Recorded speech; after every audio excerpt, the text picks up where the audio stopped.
जो लोग समाधि लगाते हैं, काया में परमात्मा को ढूंढते हैं, असल में वो ब्रह्म की प्राप्ति कर बैठते हैं। उनको जो चीज़ मिलती है वो कण कण में व्याप्त है, तो उनको लगता है कि जो हमें चीज़ मिल गई है वो तो हर जगह है, कण कण में व्याप्त है, तो उनको लगता है कि ये परमात्मा ही है, जबकि होता ये ब्रह्म है। हमारे एक भगत ने इसको फ़ोन किया और पूछा कि जब ब्रह्म ने सृष्टि नहीं बनाई थी तब ये जीव कहाँ रहता था? तो ये क्या बोलने लगा, कहता परमात्मा में रहता था। इसकी बुद्धि देखो। और उसने बोला कि जब सृष्टि बन गई तो जीव कहाँ रहता है? तो कहता है वो ब्रह्म में रहता है। यानी ब्रह्म में परमात्मा, ब्रह्म में जीव रहता है और परमात्मा कहाँ रहता है? पत्थर में, कण कण में। बताओ, मतलब इतना बुरा हाल है। इसको कोई ये पूछने वाला मिल जाए कि मुझे ये बता कि पत्थर में ब्रह्म है कि नहीं है, पत्थर में ब्रह्म रहता है कि नहीं रहता है, या पत्थर में परमात्मा रहता है, यानी ब्रह्म और परमात्मा दोनों पत्थर में रहते हैं। कण कण में ब्रह्म है या कण कण में परमात्मा है, तुम यही बता देते, यही बता दो तुम।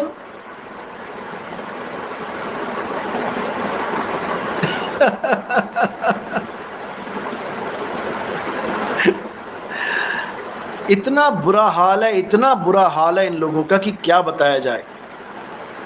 क्योंकि असल में ये ब्रह्म और परमात्मा के स्वरूप को नहीं जानते। इनसे पूछ लो ना कि ब्रह्म का स्वरूप क्या है, आत्मा का स्वरूप क्या है, परमात्मा का स्वरूप क्या है।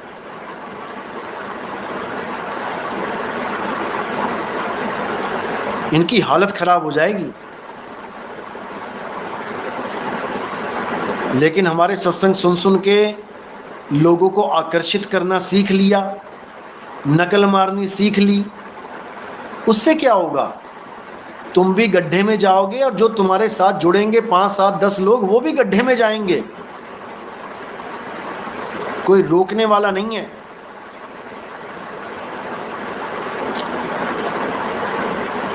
तो इसलिए अच्छे से समझ लो, परमात्मा का वास है आत्मा में।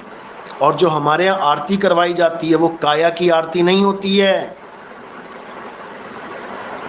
अच्छे से समझ लो किसकी आरती हो रही है।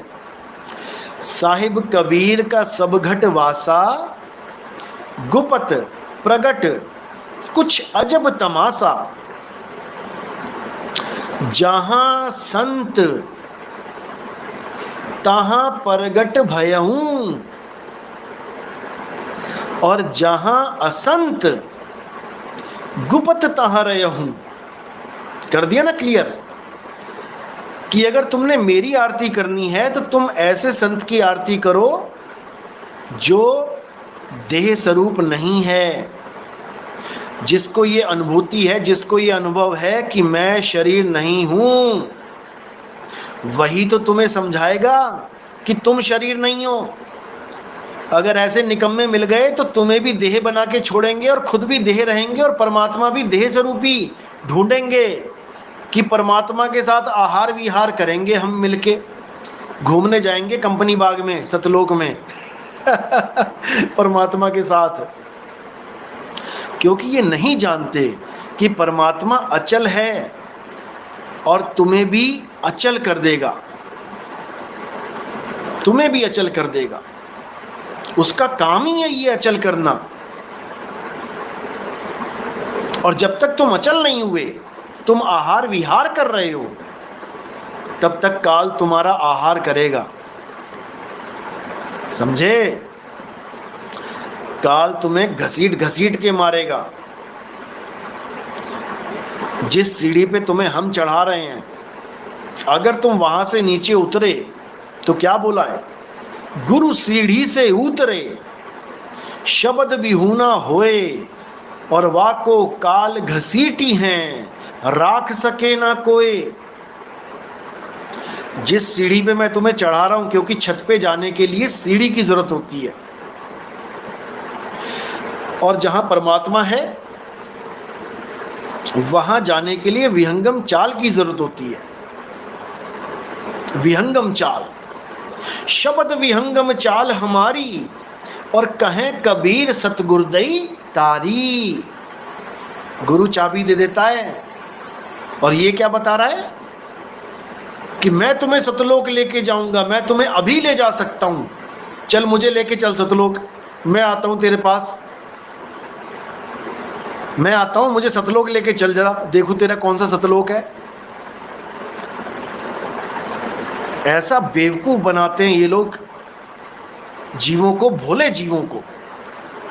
ये लेके सतलोक, जो पत्थर में आरती कर रहा है, जो पत्थर की पूजा कर रहा है, जो पत्थर पुजारी है, वो सतलोक लेके जाएगा।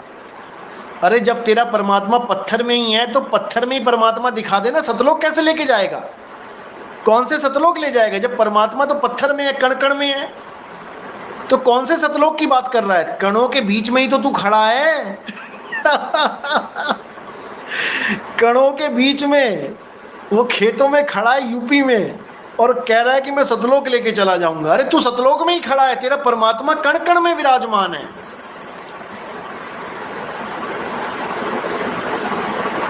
इतना बुरा हाल है इन लोगों का। जिस जमीन पे तू खड़ा है, जिस मिट्टी पे तू खड़ा है, वो कण ही है। परमात्मा के सिर पे खड़ा है तू, तेरे पैरों के नीचे कण है, उसमें परमात्मा है। उसके ऊपर चढ़ गया तू जाके परमात्मा के ऊपर, परमात्मा के ऊपर चढ़ा हुआ है तू, उतर जा नीचे परमात्मा से। ऐसा मूर्ख इंसान है, क्या बताया जाए। और फिर सोचता है कि बहुत बड़ा ज्ञान दे दिया। हद कर दी, हद। जिस परमात्मा को मूर्ति में बता के आरती कर रहा है, उसको यहीं छोड़ देगा मूर्ति को। वो परमात्मा इसे नहीं चाहिए जिसकी आरती करता रहा सारी उम्र, और जीवों को कह रहा है मैं तुम्हें सतलोक ले जाऊंगा। अरे तेरा लोक का परमात्मा तो सामने ही है जिसकी आरती कर रहा है। पत्थर के पुजारी, शर्म कर। इतना बुरा हाल है। मतलब कई लोग कहते हैं आप इतना बुरा बुरा क्यों बोलते हो? देखो, मेरा फर्ज है, मेरा ये फर्ज है कि मैं चोर को चोर बोलूं। मेरी ड्यूटी है ये, समझे? जैसे कोई फौजी को आके बोले गांव वाला, अरे आप तो बड़ी गोलियां मार देते हो, आप तो बंदों को मार देते हो, आप तो बड़ा गलत काम कर रहे हो। अरे उसकी ड्यूटी है, उसको ड्यूटी दे रखी है सरकार ने कि कोई भी गलत हरकत होती है गोली मार। इसी प्रकार परमात्मा ने हमें ड्यूटी, कोई भी जीवों का नुकसान करता है तो नितिन दास तुम्हारा फर्ज है उसकी क्लास लगाना और जीवों को समझाना कि तुम्हें कोई गड्ढे में फेंकना चाहता, ये मेरा फर्ज है। माने ना माने ये उसकी अकल है, ये उसकी अकल है, उससे हमें कोई फर्क नहीं पड़ता।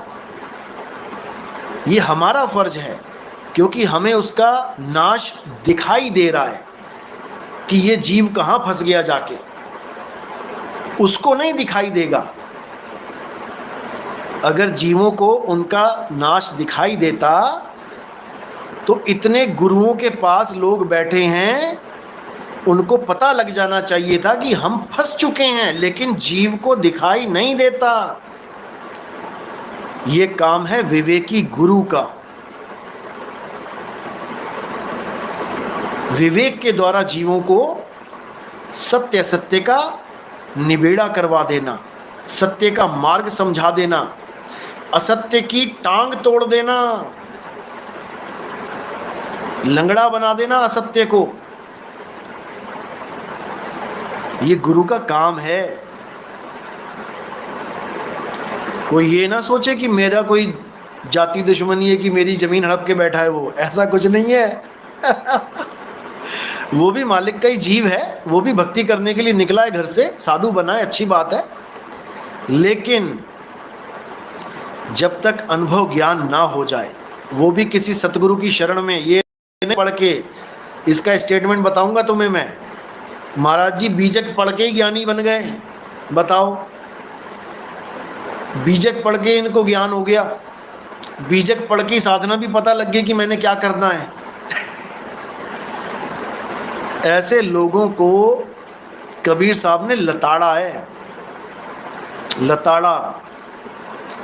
पोथी पढ़ पढ़ जग मुआ, और भयो ना पंडित कोय, एक अक्षर पीव का दो नहीं है वो, एक अक्षर है। और ये क्या बोल रहा है सत्संग में, आत्मा का नाम अलग है, परमात्मा का नाम अलग है, आत्मा की आवाज अलग है, परमात्मा की आवाज अलग है। बताओ, यानी दो अविनाशी आवाजें हो गई, एक आत्मा की अविनाशी आवाज क्योंकि आत्मा भी अविनाशी है, और एक परमात्मा की अविनाशी आवाज। अब इस मूर्ख को इतना भी नहीं पता कि अंश और अंशी हमेशा एक से होते हैं। समुद्र में से पानी लेके आओगे तो समुद्र जैसा ही है, दो नहीं हो सकते, अलग अलग हो ही नहीं सकते।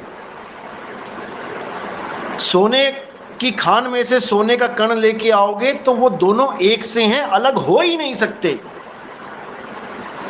आग में से आग निकालोगे अलग से तो दो आग नहीं हो सकती।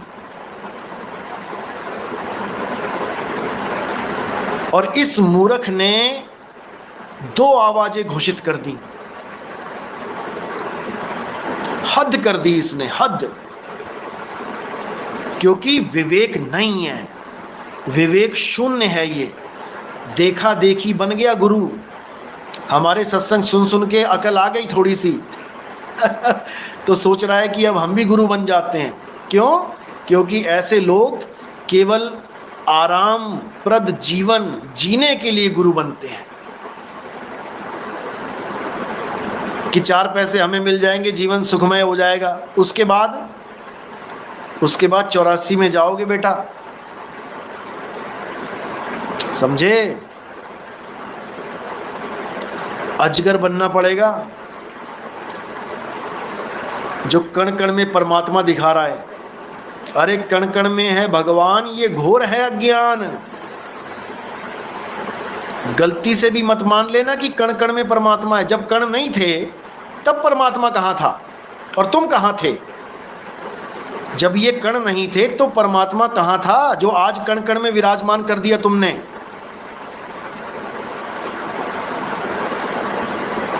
अगर सारे कण हटा दिए जाएं तो परमात्मा तो वहीं रहेगा ना। तो जब कण नहीं बने थे तब परमात्मा कहाँ था और तुम कहाँ थे? सारा जन्म लग जाएगा, सोचते सोचते जीवन बीता, कभी नहीं समझ पाओगे इस बात को, क्योंकि ये अनुभव ज्ञान है, ये अनुभव ज्ञान है। अनुभूति के बिना, और किसकी अनुभूति? आत्म ज्ञान बिना नर भटके, उस आत्म देव की अनुभूति जो देवों का देव, महादेव, आत्म देव है, उसकी अनुभूति। उसके बिना सब झूठा, आत्म ज्ञान बिना सब झूठा, झूठी हाट लगाई। बिना अनुभव ज्ञान के सब झूठ है। कितना ही तुम परमात्मा परमात्मा चीख लो, चिल्ला लो, अभी तुम्हारा अंत समय निकट आ गया ना, अभी बोलती बंद हो जाएगी। ये जितनी आवाजें निकल रही है ना, ये सब बंद हो जाएंगी, हालत खराब हो जाएगी डर के मारे। तो इसलिए जीवों को भरमाना बंद कर और किसी गुरु की शरण में चला जा। हमारे पास तो नहीं आएगा, मुझे पता है लेकिन कोई और ढंग का गुरु ढूंढ ले जो तेरे दिमाग को थोड़ा क्लियर कर दे। बाद में तो हमारे पास ही आना पड़ेगा क्योंकि चाबी यही है शब्द विहंगम चाल हमारी, और कहें कबीर सतगुरदई ताली। गुरु चाबी देता है, और जिसके पास चाबी नहीं वो इसी पिंजड़े में धक्के खाता रह जाएगा। खुले कपाट शब्द झनकारी, कपाट खुलेगा, शब्द झनकारी, अनुभव होगा, तब मुक्ति होगी, नहीं तो धक्के खाते रह जाओगे। समझ लो, सोच लो, मेरा ना कोई फायदा है और ना कोई नुकसान। आप कहीं भी जाओ उससे मुझे ना कोई फायदा है ना नुकसान। 64 लाख चेलों में से केवल 2 को छोड़ के कबीर साहब को सबने छोड़ दिया। केवल 2 लोग रहे, अर्जुन सर्जुन। उसके अलावा 64 लाख में से सब चेले 2 को छोड़ के चले गए। तो इसमें कबीर साहब का कितना बड़ा नुकसान हुआ? क्या कबीर साहब का नुकसान हुआ? इसमें किसका नुकसान हुआ? लिखो जरा।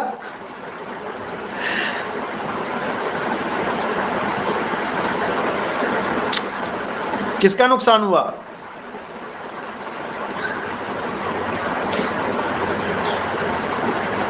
बिल्कुल उन चेलों का नुकसान हुआ जो कबीर साहब को छोड़ के चले गए।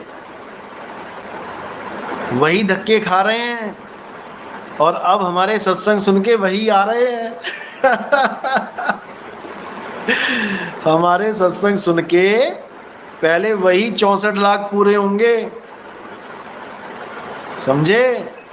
और ऐसा नहीं है कि अब नहीं छोड़ेंगे, कहीं छोड़ भी देंगे दोबारा धक्के खाने के लिए। तो ऐसा तो होता रहेगा। लेकिन कबीर साहब कहते हैं कि जो हम पे अटल होके, यानी कहें कबीर सुनो भाई साधो मैं तो हूं विश्वास में, जो हम पे अटल होकर भक्ति करेगा, यानी जो भेद हम बता रहे हैं उसको अच्छे से समझ के देह से परे कैसे जाना है, कैसे पहुंचना है। पिंजड़े में तो बैठा ही है जीव। अब जो कोई ये बोले कि तेरा परमात्मा भी पिंजड़े में है, तो सीधे सीधे समझ जाना कि वो काल का दूत है, जो जेल में बैठे हुए कैदी को ये समझा दे कि तेरा परमात्मा भी जेल में है। तो समझ जाना कि तुम दोबारा से जेल में ही रहने की तैयारी कर रहे हो। इतना मुश्किल तो नहीं ना समझना, इतना मुश्किल तो समझना नहीं है। क्योंकि कई लोग कहते हैं नहीं नहीं गुरुजी परमात्मा शरीर के अंदर है, ऐसे भी हैं। तो मेरी बात तुम्हें समझ में तो आ रही है ना कि तोता पिंजड़े में फंस गया, मान लिया पिंजड़े में तोता है। अरे उसका घर थोड़ी नहीं पिंजड़े में है, उसका घोंसला तो पेड़ पे है। अब कोई कहे नहीं तेरा घोंसला भी पिंजड़े में ही है, तब तो तोता गया काम से। जिस तोते ने यह विश्वास कर लिया कि देह में विदेह है, वो तोता तो गया काम से। अब वो हमारे पास रहे ना रहे उससे कोई मतलब नहीं है। उसने पिंजड़े में ही अपना घर माना, अब वो पिंजड़े में ही रहेगा। बस इतना समझ लो। 84 लाख पिंजड़े